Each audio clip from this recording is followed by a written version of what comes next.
Welcome to a topic that is quite unusual for me at the Republica. I'm here every year. I'm looking forward to it every year, but usually I talk about topics around media or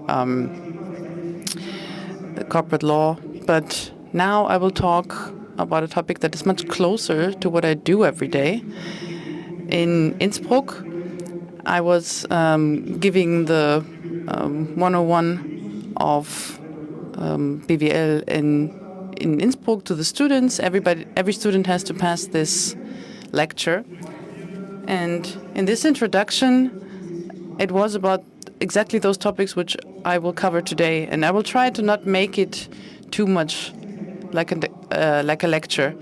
But my main topic is a few questions that people ask themselves when they read about a new insolvency every week, like the one of Benko. Questions like, how did he do that? How did he rise so quickly? How did it collapse so quickly? Who's paying for that?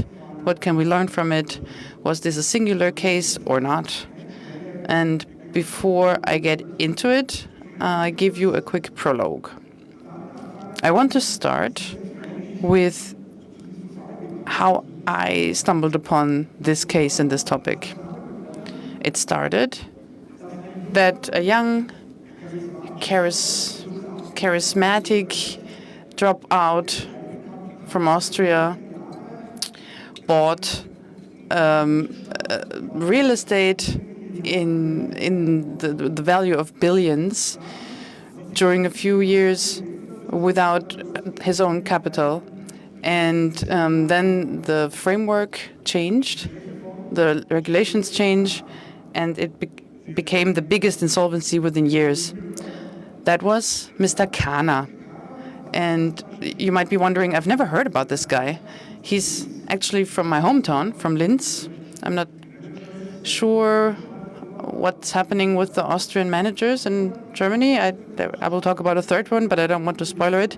So Mr. Kahner bought in Eastern Germany lots of real estate for housing, and the photo is taken 2009 after the crisis, before the crisis, and when the crisis came, that collapse. And the analysis in the article of the Spiegel 2009, they're talking about a network of companies which was much too complicated, intransparent, and they were talking about dozens of companies of real estate, and that construction was called level 1. So that happened 2007, 8, 9. There was litigation about this and so on. And in this case, I was covering this case scientifically, academically. I analyzed it and I published about it. And when I thought I was done with this case, the last paper I published 2017, and then I read an article at Bloomberg about Signa and about Benko and the tremendous growth and how they're doing it. And I was like, that looks familiar. I read that somewhere already. And that's how we get into the topic of today, from Kahner to Benko, or how you could also say it in the German real estate business, from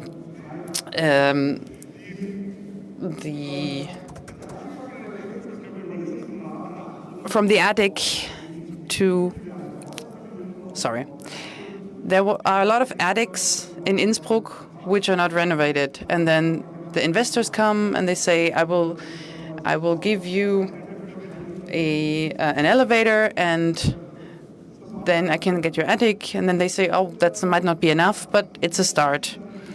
And that opened enough doors for him. He was successful enough with this loft conversion. He got finance, his first million in the currency of shilling, which was still current then. And in the center of Innsbruck, he bought an old mall, which was actually listed. He took it down and then built a new mall, the Kaufhaus Tirol. And away from the attics, away from the smaller things, he found an entry into the business of malls. That was finished. It was still it's still open. It did not go bankrupt, and it's in a great location in the inner city. He was done with that 2008. That was his journeyman's piece. This is like a lecture in business studies. It's always the same in business. Who was successful once showed he can build such a building, or maybe get rid of a building that was listed. I guess his contacts into politics helped. The chancellor at that time, Mr. Gusenbauer, will show up in the story again. He was also there for the Heritage Office in Austria. So if I proved that I can build such a building, people will believe in me that I can do it again. So he made it to the capital for his next big project. And I want to emphasize his idea was quite innovative. That idea was simple. We buy a mall. We run it like a mall. We get people to rent places there, and it's all about location, location, location. And it was at the best location in the inner city, so no problem. The same happened in Vienna. This is a photo of the Golden Quarter, but that was a bit more difficult. He didn't just build a mall. He took old buildings. Once he was getting lucky because he could renovate it. In the other case, he had to invest a bit. That's in the first quarter, which is a section of Vienna. And he said, we're not just going to renovate it, we're going to use it in a mixed way. You can see some shops, luxury shops, and in the middle plane, you're going to put luxury offices.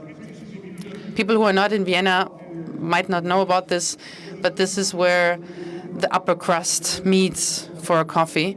So you can go for a coffee in their break. And on the top floor, they're going to build luxury flats, penthouses, which means in the end, you earn more per square meter. And that's an entrepreneurial idea. There's something behind that. It's not that simple, or else everybody would do it. And he said again, yeah, I can do that. And this Golden Quarter in Vienna, that was the core story. And it's about stories in the real estate business. That was the story that allowed him to buy this thing, the KaDeWe in Berlin. And like other malls, there was a lot of business inside there. And he made that because he told the story of the Golden Quarter. Everybody knew that malls were troubled. They didn't earn enough money per square meter. And Réne Benko went there and said, look, guys, I'm going to buy this. And when I am able to run those malls in a way that they make enough money, great. And if not, we're going to close it.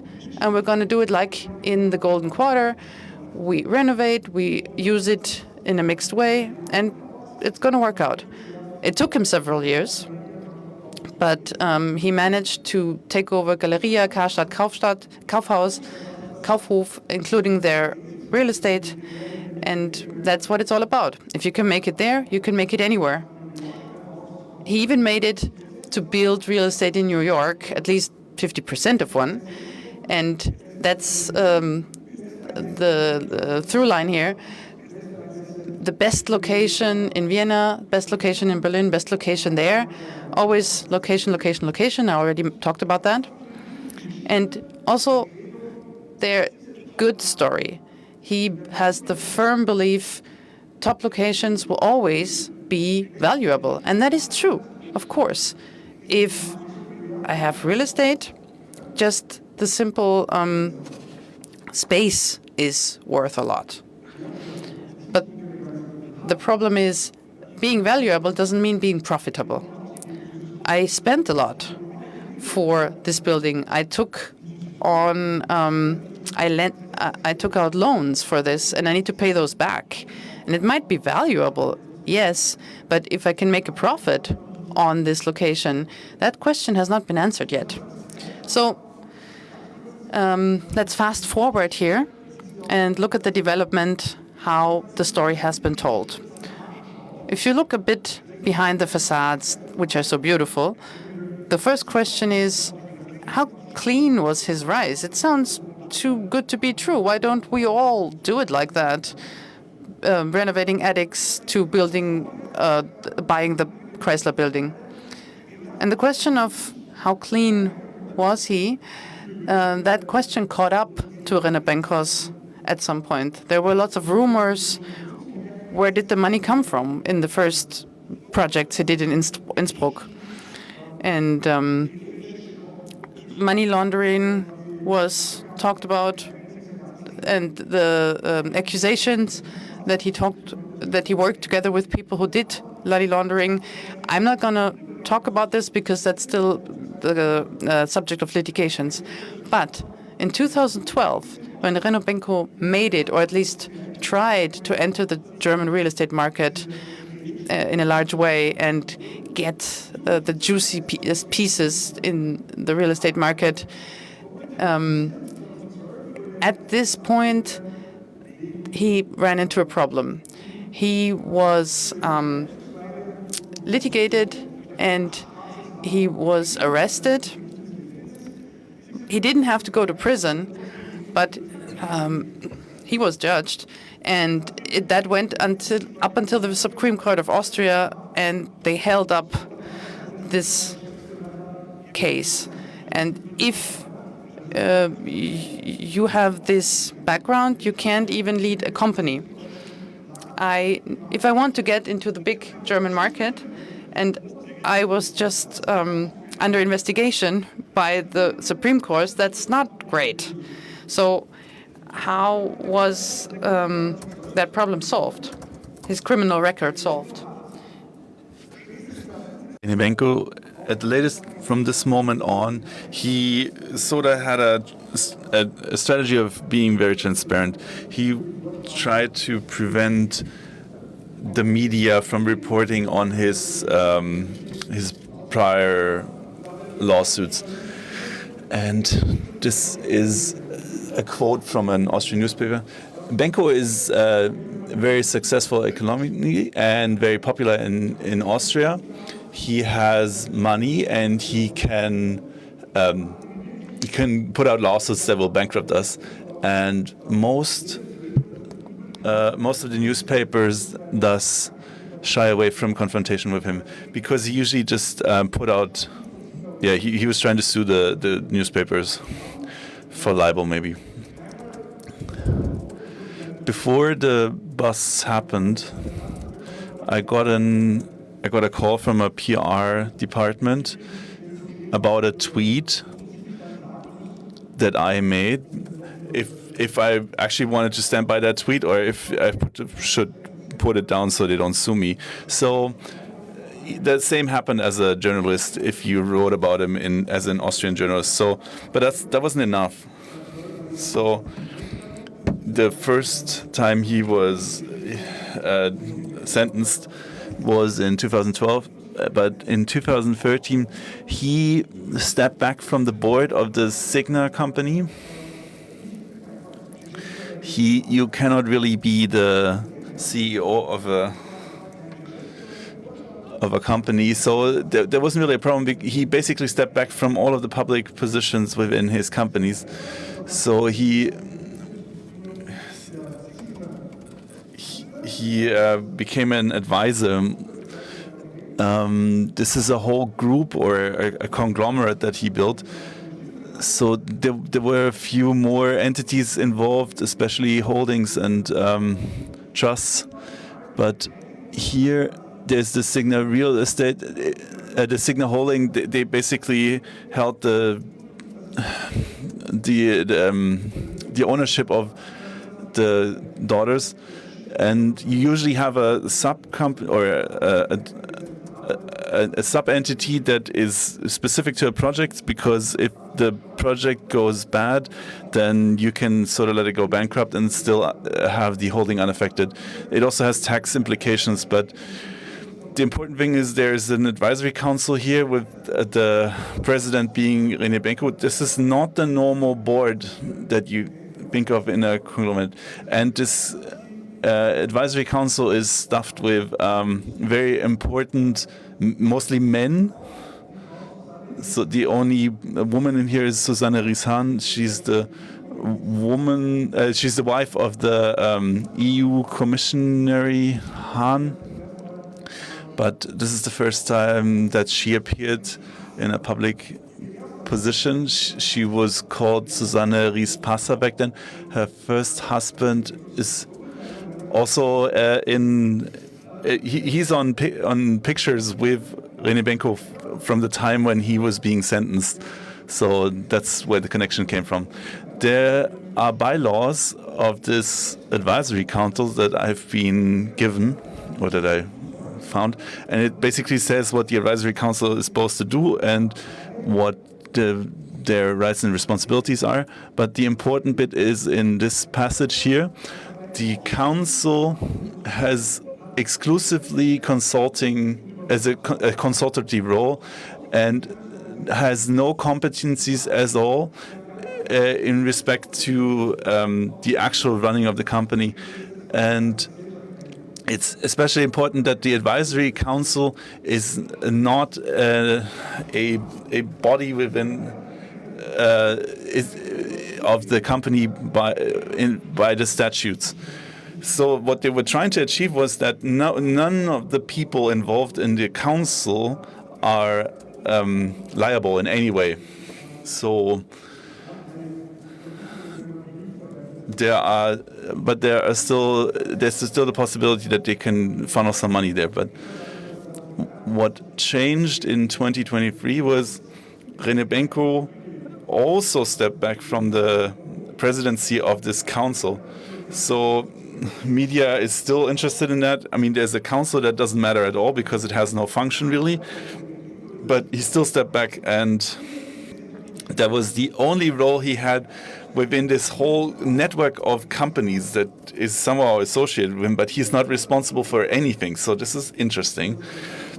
So this very highly doted position, he was basically just a consultant for all of these Signa companies. This consultant, he is still being treated as the CEO of the company. I have two examples for you. You may know this. The worst thing that can happen to you as an entrepreneur is being voted as the Forbes Manager of the Year. That basically means you're almost certainly going to be jailed soon. So same for us here, because Trent is basically the Austrian version of the Forbes magazine, and this happened to him in 2012. And then this is a very rare exception. 5 years after being the councillor, he went on there for a second time, which really, as I said, rarely happens. So he's the Man of the Year 2012. This is when he was sentenced for the first time. And it also has an article about corruption and how it hinders companies. This is funny, but even better, some of you may have already seen it. In December 2018, so he has been voted the Entrepreneur of 2019. He is also on the cover with the newcomer of the year, Marcus Braun. If you remember, he's the person from Vienna who turned Wirecard into a company that was worth more than the Deutsche Bank. So, in good company, as you see.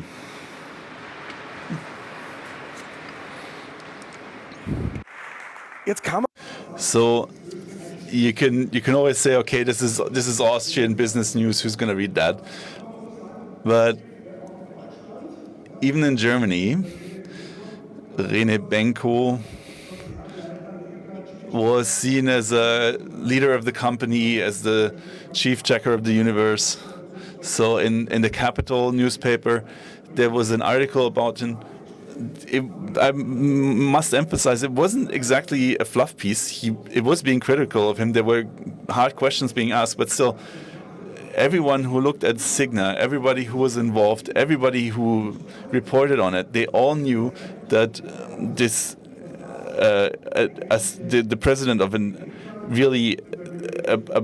non-executive governing body, is still. They knew he was the de facto CEO, really, even though none of the roles would point to this. But so in 2024, there's a retrospective. There's one of the most important investors of Réne Benko. He's also the main owner of the Strabag. It's like a building company in Austria, the most important one. And he said in an Austrian news format, Réne Benko was the one leading the charge. He was the one in charge of the company. He pulled the shots. And everything points to him being or at least very closely tied to the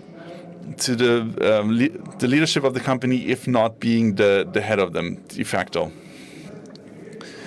So Réne Benko was the one in charge. He held the reins.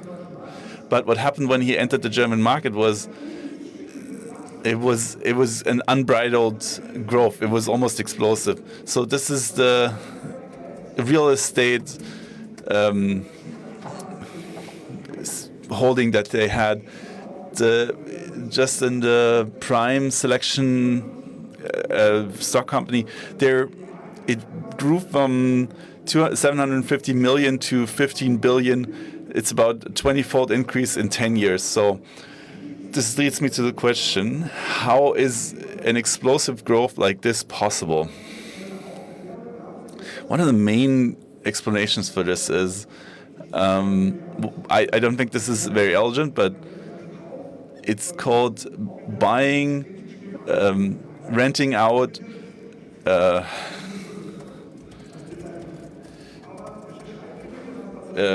gentrification and loan spiral. So I don't think this is very catchy, so it's not going to catch on. But he didn't just buy one company with these retailers. He usually bought two. So usually they have their own real estate. So there's a real estate holding usually. Most of these retailers, some of them do rent, but most of them rent from another company that is within the same conglomerate, so basically within the company. And then you have the retail arm. So they have a bit of a conflict of interest. The real estate arm usually needs the lowest rent they can have, so they can have the highest possible profit. Whereas the real estate arm usually has the opposite motivation. They obviously try to get the highest rents that they can get in order to raise their profit. So you try to meet in the middle. So what Réne Benko did was he usually tried to raise the rents as much as he could. So he basically dissolved this conflict of interest by going extremely on one end. So usually externally he didn't talk about this much, but internally he said it's great if they can pay for it, so awesome. If not, then who cares? Then they just go bankrupt. It was important for him to have a temporary lease that was very with these very high rents. So what this gave him was this high income on the real estate side allowed him to, on paper, appreciate the value of the real estate he had. So thus he can have higher credit, and he basically did a calculation and said, okay, this is how much I can earn with this real estate via rents, and anyone of you who's economically interested knows that then you need the net present value that basically tells you how much you're going to expect in cash flow over the next 10 years, for example. And that's how you then can calculate the current value. So that it's obviously affected. The net present value is affected by interest. The higher the interest, the higher the value, and the vice versa. So what he does is he buys the whole company. He changes the rent agreement, and this temporary lease and these higher rent profits he can use to appreciate the company. So maybe some of you have studied a little more business administration, so you say, okay, he has an appreciation. I mean, that's not money. That doesn't mean you can grow with it. So if you wanna if you wanna pay out the money to the shareholders in the end, then according to the German or the Austrian law, you need to. They basically don't let you account for this appreciation before you sold it. So that doesn't give you immediate cash, but there are a few workarounds for that. It doesn't mean that you can distribute the money right away, but what you can do is you can have an appraiser and have them assess the value of the real estate. And with this appraisal, you're going to go to the bank or your financing institute, and you tell them, okay, I have a loan on this piece of real estate, but we know this real piece of real estate is worth that much more, and you could loan me more. And the bank, how is it going to? The bank is gonna earn via interest. Back then, the interest was very low.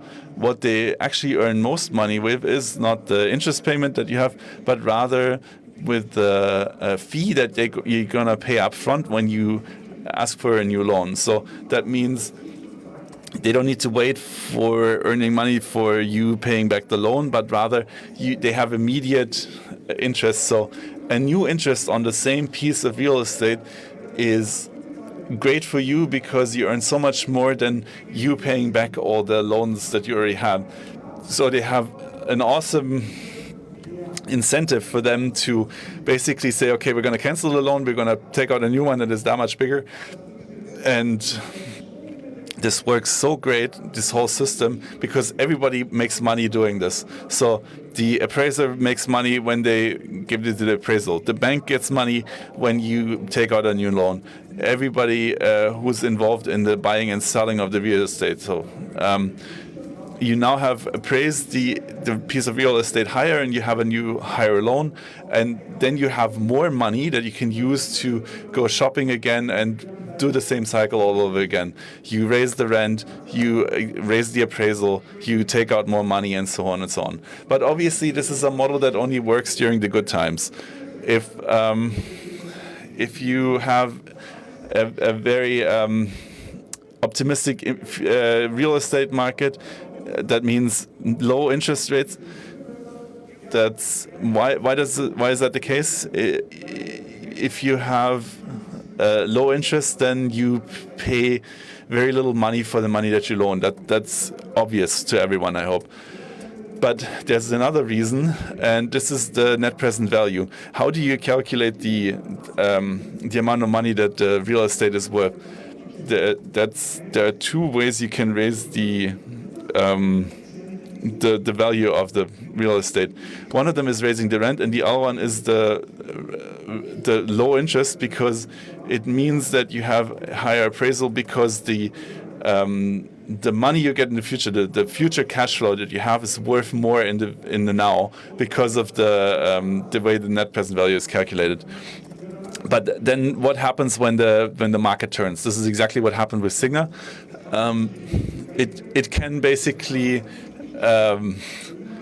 it can fail in different ways. For Canva, the problem was that the world finance crisis. But there are different ways this can go bad. This is a fair weather model, really. But what happened is, if the rates are raised by the ECB, we know something from history. At some point, we don't know how long it's going to be, 10, 15 more years. At some point, it's going to rain, and the interest rates are going to rise a lot. And for the floating interest rate, it has an immediate effect. Everything that this is affected is immediate. But also, when you have a fixed loan, at some point you have to refinance, and this new loan that you have to take out at the end of the loan's lease, you have to take out, and then you have, if the interest has risen, then obviously you have to pay more. But the bigger problem is that the value of the real estate hinges on the interest rate, and because it affects the net present value. So if the interest is high, then the present value of the real estate is depressed, and thus you have a problem with getting out the loan. It's possible that you can't cover for all of the loans you take out. And maybe this could have all worked out if in the same turn you could have raised the rents in a similar way. So maybe you have 2 tough years, okay, where you have a bit of trouble, you need more money, but then if something, maybe you could have set that out and it would have worked. But then this happened, and we had the Corona pandemic, and it didn't affect everyone equal. But the one thing that was affected the most by the Corona pandemic was the retailers within the center of the city. And not even that should have been the last straw for him.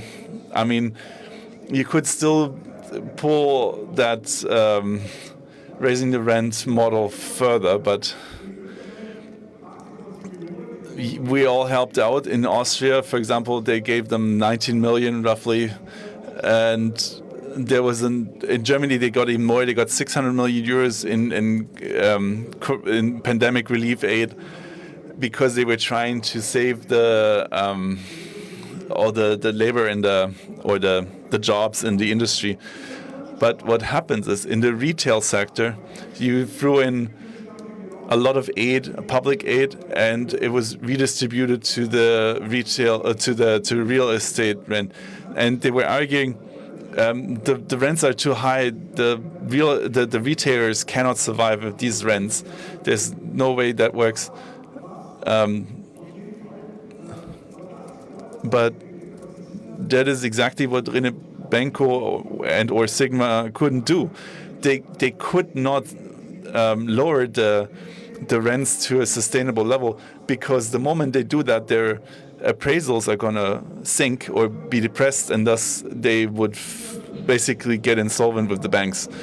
So this is the reason why they could grow this fast, but it was obviously not sustainable, and you can see why it failed and why the fair weather had to end at some point.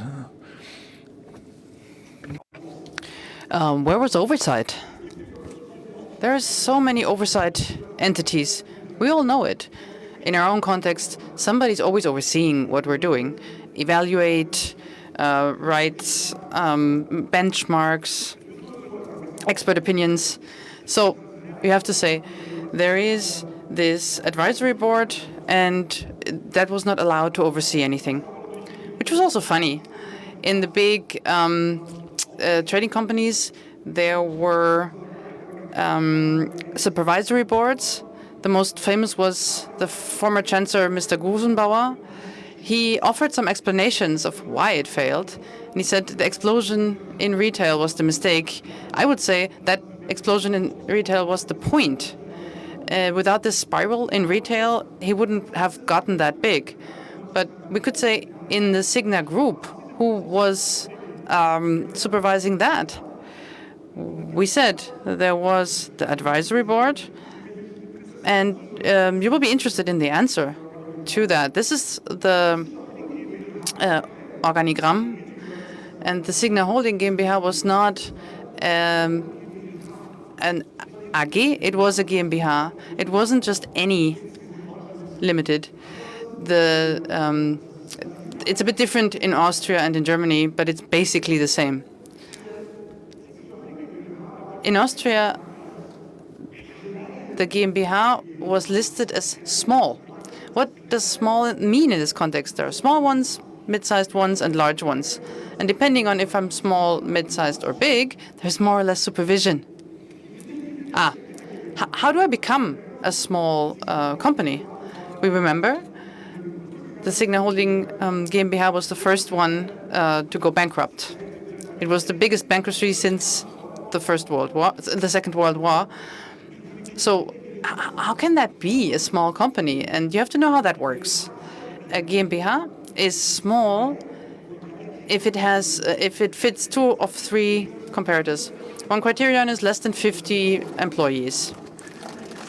The holding was only in charge of organizing luxury trips, and for that, roughly 40 people were enough. Second criterion was less than 10 million of profit, and they did charge things for these organized trips, but that was less than 10 million. And the third was less than 5 millions in the balance sheet.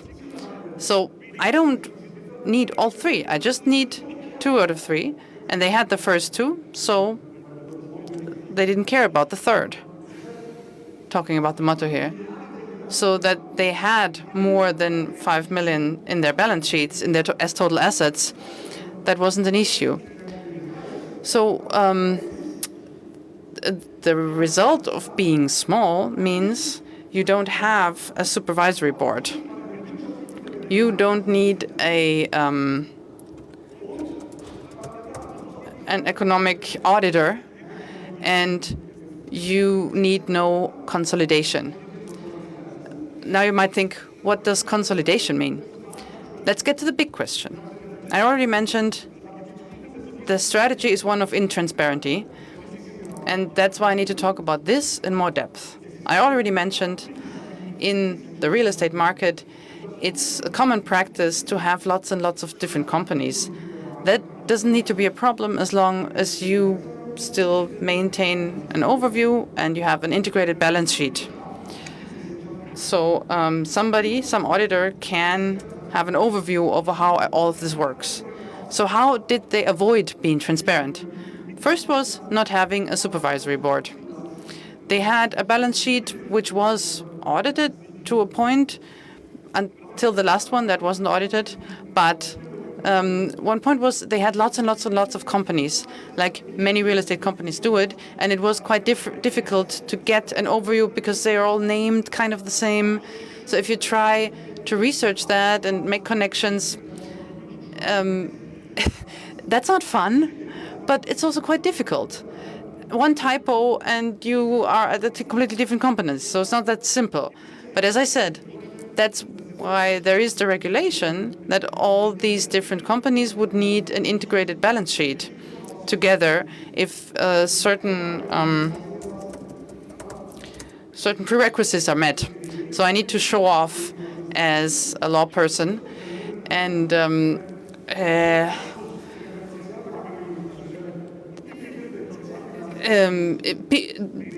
those companies need to have an integrated balance sheet if they have the same leadership.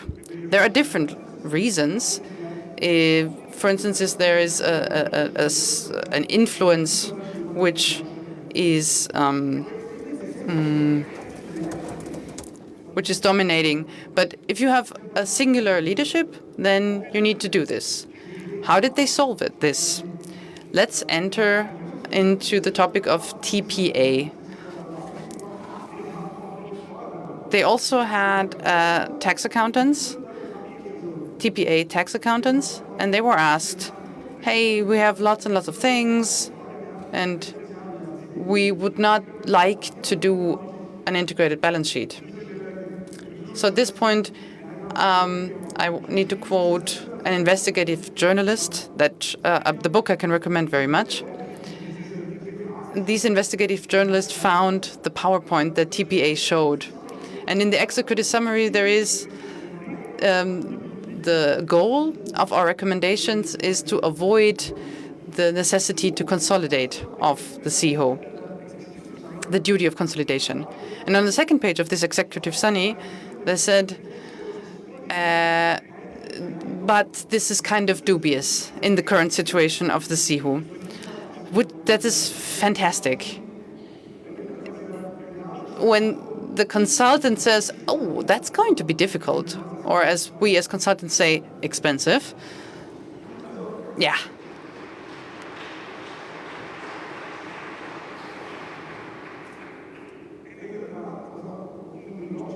Long story short,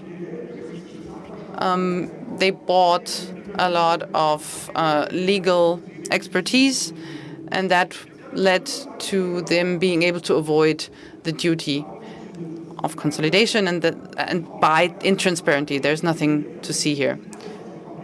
So what about the banks? Banks give me money, but they don't give me enough of the money. So they give me a part, then they are a partial owner, and that makes the banks safe. That's what the banks learned out of the crisis of 2008. They only finance like 40 or 60%, and that means they're partial owners, and they are safe on their part. And they're in the land registry.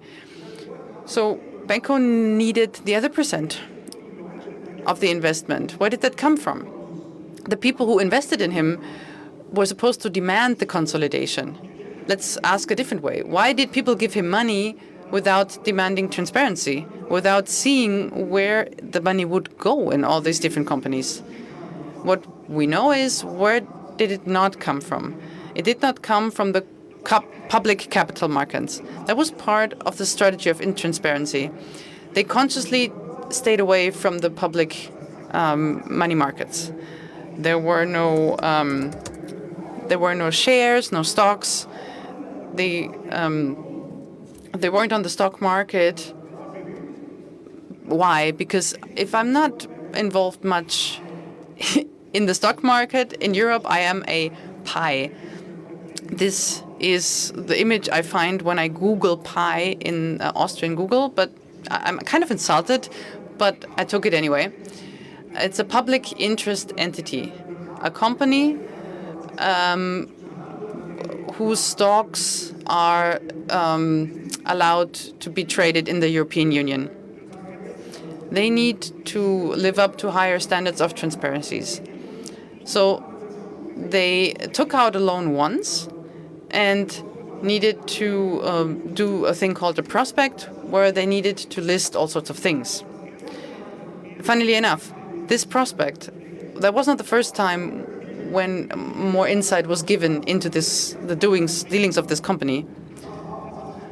When I wrote my first piece on them, it was on the basis of this prospect, of this brochure.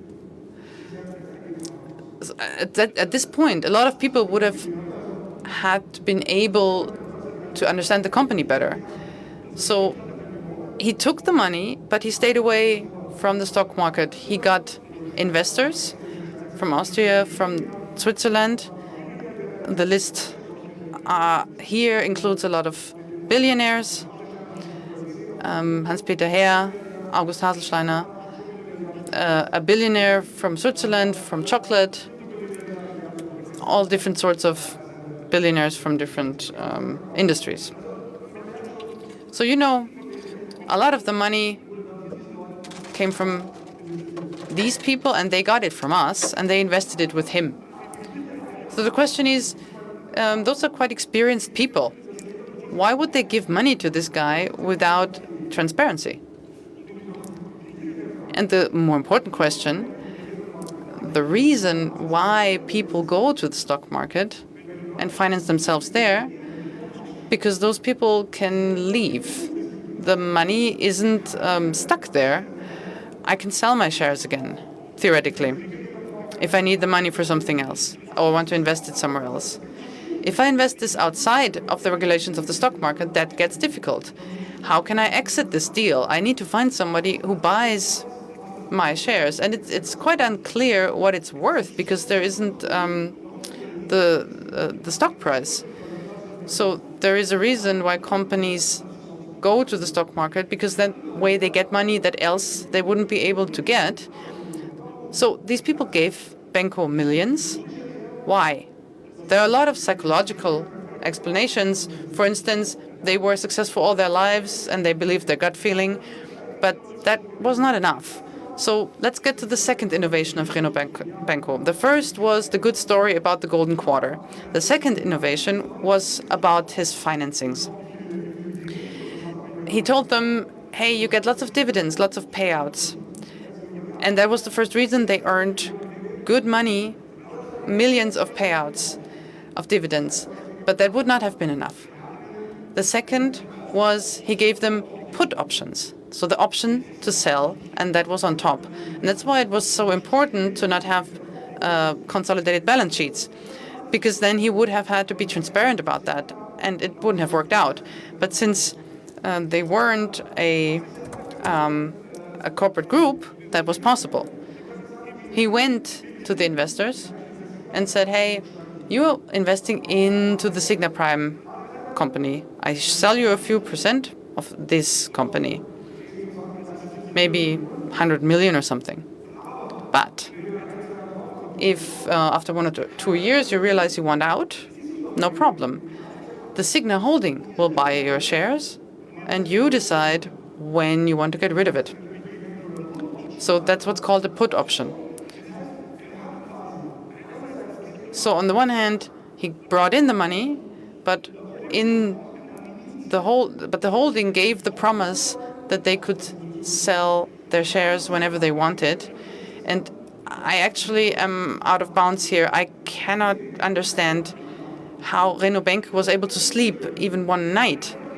Because the problem is, this house of cards can crash quite easily. The holding may be able to buy out one, but to buy those people out, they need money. So they need to get the money from someone.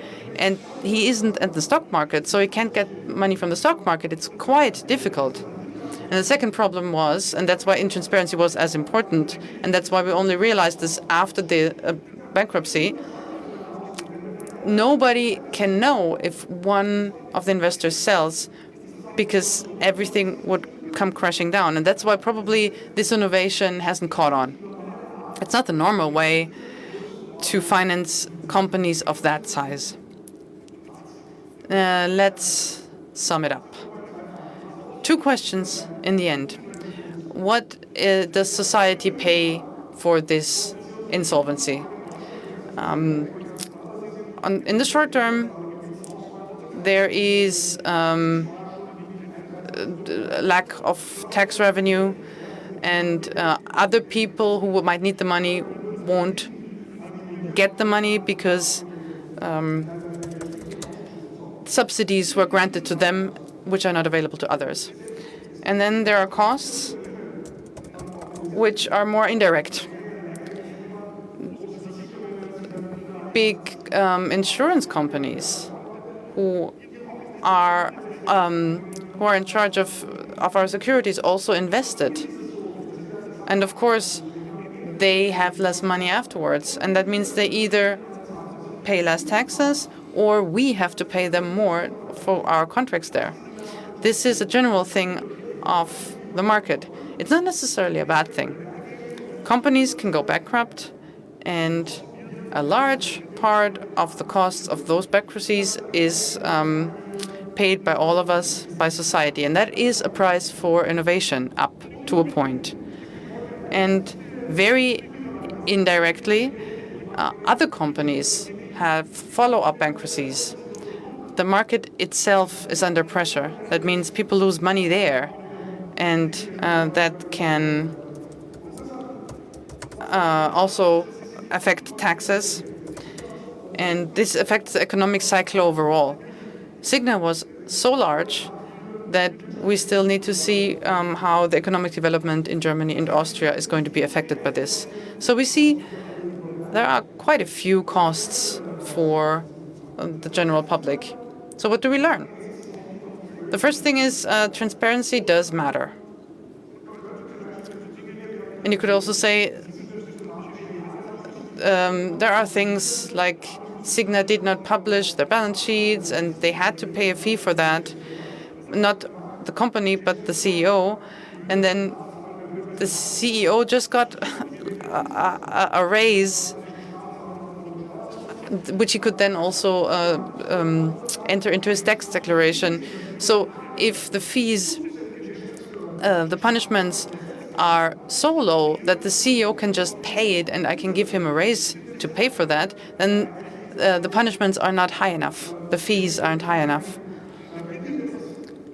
If something is forbidden and you only have to pay a fine, then this fine doesn't affect rich people. Then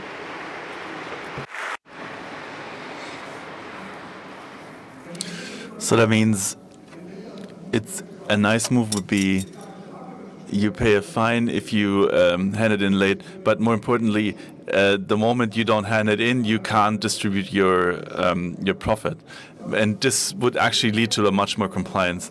So in Austria, as in Germany, the register is public, and they say, okay, it's a few euros really per company. But if you have like thousands of companies like here, then it would raise a bit of money. But the question really is, why don't we have much more company data that is out in the open where this would allow more oversight? And then we're finally at the Republica here, where this is the sort of thing we do. And obviously, then there's the lack of transparency with the consolidation. If you have that many companies with that much revenue, why can the holding still be a small company?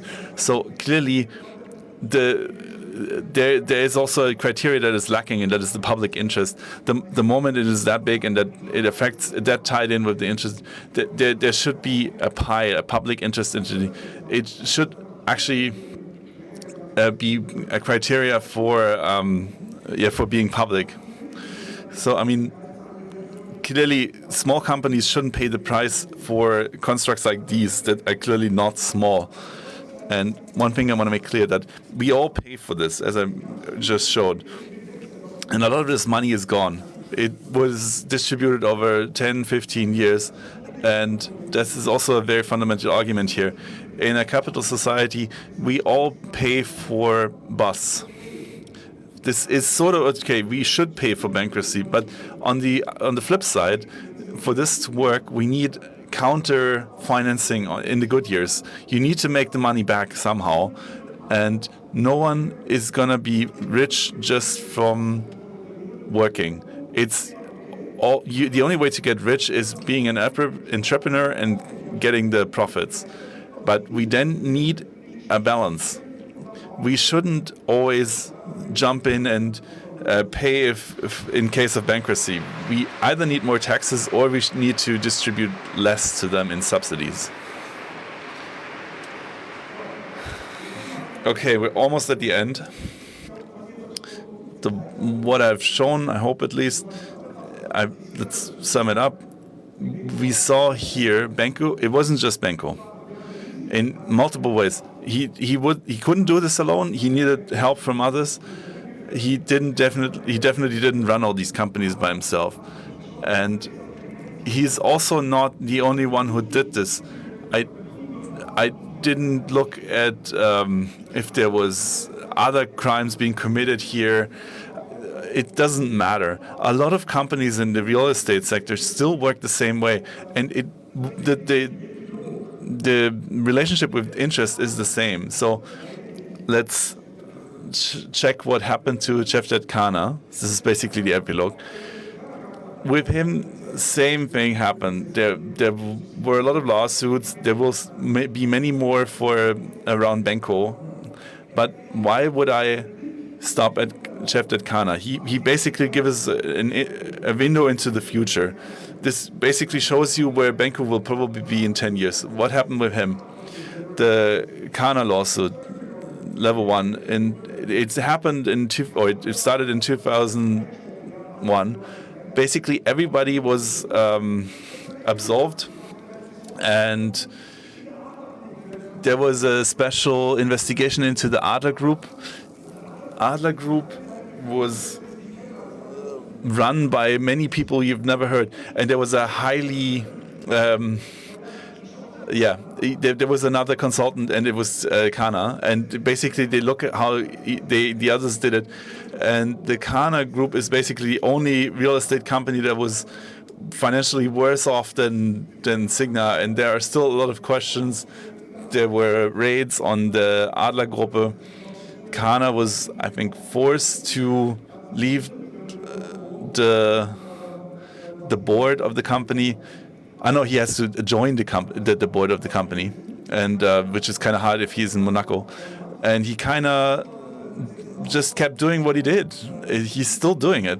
So let's see in 10 years, in 2030, what the company is called that Benko will then advise and consult. So I think we have 5 minutes for questions. These are my contact information.